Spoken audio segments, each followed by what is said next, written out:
le président du conseil d'administration de Samsung, dont je vais éviter d'écorcher son nom, a déclaré que l'entreprise Samsung était confrontée à une question de survie.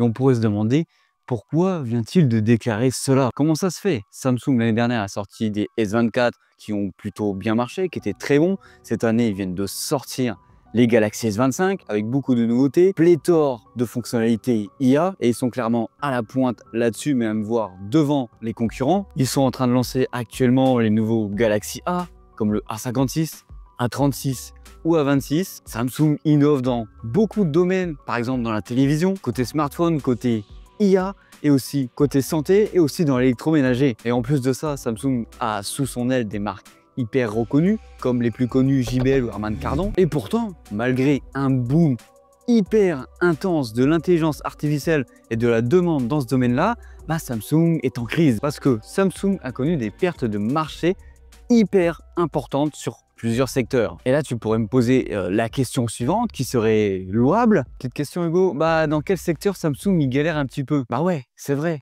Hugo. Dans quel secteur Samsung a perdu des parts de marché? Pratiquement dans chacun des secteurs où ils le sont. Premièrement, il suffit de regarder du côté des téléviseurs chez Samsung. Pourtant, ils ont connu une légère augmentation de 2021 à 2023, passant de 22,5 à 30,1% de part de marché. Cependant, en 2024, on a chuté à 28,3%. Côté smartphone, malgré les pépites sorties par Samsung ces dernières années, notamment le S24 Ultra et cette année les Galaxy S25, ce secteur a connu quand même une baisse progressive de 2021 à 2024, passant de 21,7% à 18,3% de part de marché. Côté du secteur du DRAM, en gros c'est les puces pour la faire court, là niveau part de marché ça va encore, ça a oscillé vraiment pendant quelques années. Côté des écrans, parce que oui, Samsung produit des écrans par exemple pour les téléviseurs ou même ton téléphone Apple que tu as dans les mains ou d'autres téléphones Android. Samsung avait rencontré une augmentation significative entre 2021 et 2022, passant de 51,4 à 56,7% de part de marché. Cependant, en 2024, il y a eu une chute assez brutale. On est passé à 41,3% de part de marché. Et à côté de ça, il y a un autre secteur que nous, on ne connaît pas trop en France, du copilote, en tout cas de l'interface directement intégrée au véhicule. En 2022, on était à 17,9%. En 2024, on est passé à 12,5%. Et en plus de ça, autre chose qui ne va pas très bien chez Samsung actuellement, c'est la valeur de l'action Samsung, qui a complètement chuté et même voire sous-performé par rapport à ses concurrents directs. On est presque à une perte d'1/5 de la valeur d'action de Samsung. Alors du coup, à côté de ça, on a les actionnaires qui sont pas contents, et c'est tout à fait normal. Tu as environ 900 investisseurs individuels et institutionnels qui se sont réunis lors de l'assemblée annuelle de Samsung pour exprimer le mécontentement face à la perte de valeur des actions et du retard technologique de l'entreprise. Et pourtant, ça, pour nous, personnes lambda, on ne le voit pas ce retard. Nous, on voit des téléphones sortis avec beaucoup d'IA et qui sont même en avance sur les autres. Mais on pourrait se dire, ouais, c'est quelques investisseurs qui crient un petit peu au scandale en mode, on a perdu un peu de sous.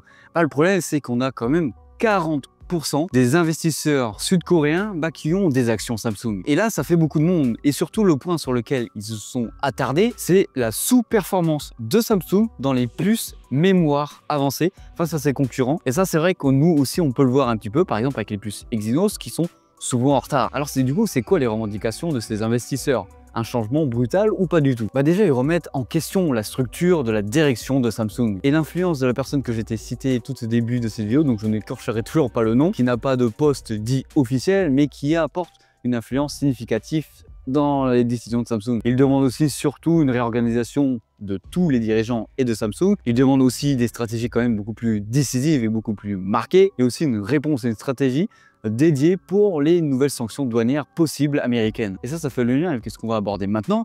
Pourquoi cette baisse? Comme énoncé juste avant, on a tout simplement des taxes douanières qui devraient s'appliquer à l'importation de puces américaines. Et on a aussi à côté de ça les subventions que Samsung devrait avoir pour la construction de leur usine au Texas aux États-Unis, qui devrait peut-être, possiblement, supprimé. L'autre raison des baisses beaucoup plus directes, c'est la concurrence directe avec TCM et d'Intel par exemple dans les puces. Parce que dans ce domaine-là, Samsung est accusé d'avoir un énorme retard, notamment pour tout ce qui est plus IA. Alors là, on part plus dans la spéculative de pourquoi ça baisse. On va prendre l'exemple ici des produits Samsung en tant que smartphone, qui selon moi, en prenant en compte les avis des gens en commentaire par exemple des vidéos et des gens que j'ai autour de moi avec qui je discute, qui pour beaucoup voient vraiment peu d'évolution entre les produits chaque année et qu'il y a vraiment peu de nouvelles fonctionnalités IA réellement intéressantes et qui pourraient vraiment nous aider à avancer plus vite dans nos travaux. Et pour moi, le plus gros impact là-dedans, dans ce domaine-là, c'est surtout que les téléphones s'uniformisent tous et que les téléphones essayent de se ressembler de plus en plus chaque année, que ce soit même par rapport à toute la gamme Samsung et même par rapport à ses concurrents. Mais cette petite remarque-là va aussi clairement pour tout ce qui est Google, Apple, Xiaomi, etc. Ils essayent tous de se ressembler au fur et à mesure. Alors côté Samsung Display, en gros les écrans, les télés, etc.,